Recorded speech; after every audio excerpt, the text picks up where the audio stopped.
விநாயகருக்கு பேரன்கள் இருப்பது தெரியுமா? அட போங்க சார், பிள்ளையாருக்கு கல்யாணமே ஆகல. அவர் கட்ட பிரம்மச்சாரி.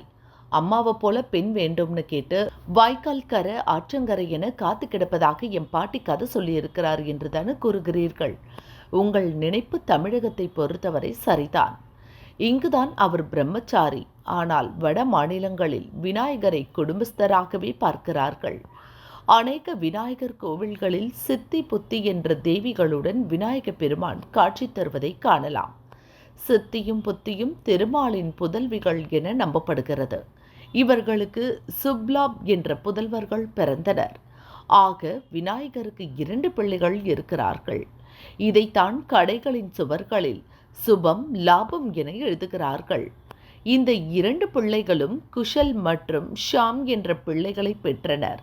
இவர்கள் விநாயகரின் மகன் வழி பேரன்கள் ஆவர்.